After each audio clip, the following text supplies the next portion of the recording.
दोस्तों, मैं एक दिन घर में अकेली थी क्योंकि सूरज स्कूल पढ़ाने गए हुए थे। मैं नहा रही थी, तभी अचानक दरवाजे पर दस्तक सुनाई दी। मैंने दरवाजे की दरार से झांक कर देखा और समझ गई कि बाहर राजू खड़ा है।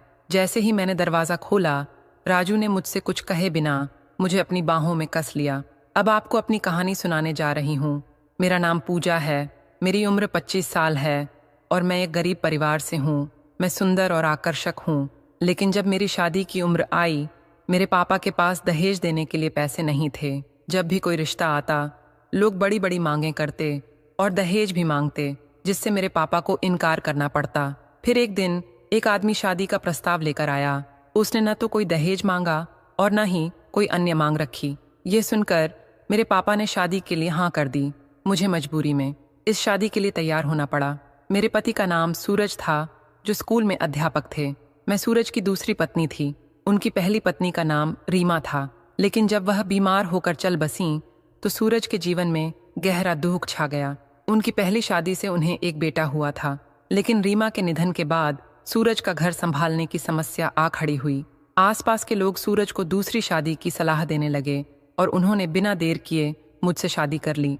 उस समय मेरी उम्र 25 साल थी और सूरज की उम्र 40 के पार हो चुकी थी। विवाह तो हो गया, लेकिन मेरी असल जिंदगी की तकलीफें धीरे धीरे सामने आने लगीं। मैं जवानी से भरी हुई थी और सूरज की नज़रों में मेरी सुंदरता हमेशा चमकती रहती थी।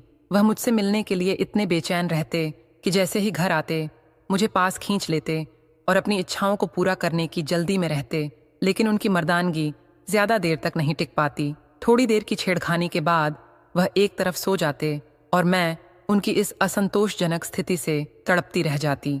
मेरी इच्छाएं और भावनाएं अनसुनी रह जातीं और मैं हर रात तड़पती रहती थी।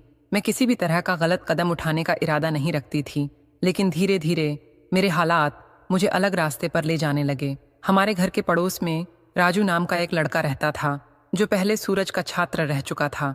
वह अक्सर सूरज से मिलने आता और मुझसे चाची कहकर बातें करता, लेकिन जब मैंने उसे लुभाने की कोशिश की तो राजू ने जल्द ही मेरे इरादे समझ लिए। फिर एक दिन ऐसा आया जब मैं घर में अकेली थी। सूरज स्कूल गए हुए थे और मैं बाथरूम में थी। तभी दरवाजे पर दस्तक सुनाई दी। मैंने दरवाजे की दरार से देखा और तुरंत पहचान गई कि बाहर राजू खड़ा है। दरवाज़ा खोलते ही मैं ऐसे चौंकी जैसे चोरी करते हुए पकड़ी गई हूँ। मुंह पर हाथ रखते हुए बोली, तुम हो? राजू ने हंसते हुए कहा। क्या हुआ चाची, मेरा आना आपको अच्छा नहीं लगा? उसकी नज़रें मुझ पर टिक गईं और वह कुछ देर तक बस देखता ही रहा। उस समय मैं नहाने के बाद आई थी और मेरी साड़ी गीली थी, जिसके कारण मेरा शरीर साफ दिखाई दे रहा था। राजू की आंखों में एक अजीब सी चमक थी, जैसे वह मदहोश हो गया हो। मैंने झूठा गुस्सा दिखाते हुए कहा, क्या देख रहे हो? बेशर्म हो तुम। बैठो, मैं नहा कर आती हूँ। जैसे ही मैं वापस मुड़ने लगी, राजू ने मेरा हाथ पकड़ लिया। उसकी आंखों में मेरी ओर देखने की एक अलग ही बात थी और उसका सारा शरीर कांप रहा था।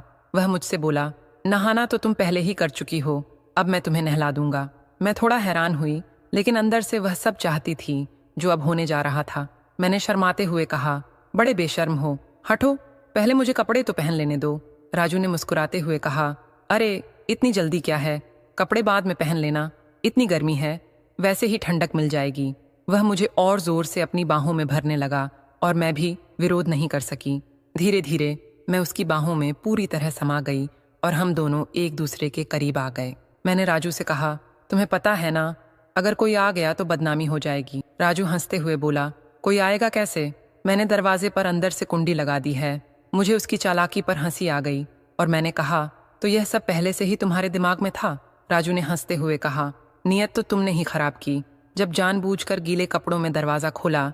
इसके बाद जो कुछ हुआ वह मेरी सहमति से हुआ। हमारे बीच यह खेल कई दिनों तक चलता रहा और मैं इस रिश्ते में खुश थी। राजू के साथ रहकर मुझे वह सारा सुख मिल रहा था जो मैंने अपने पति से कभी नहीं पाया था।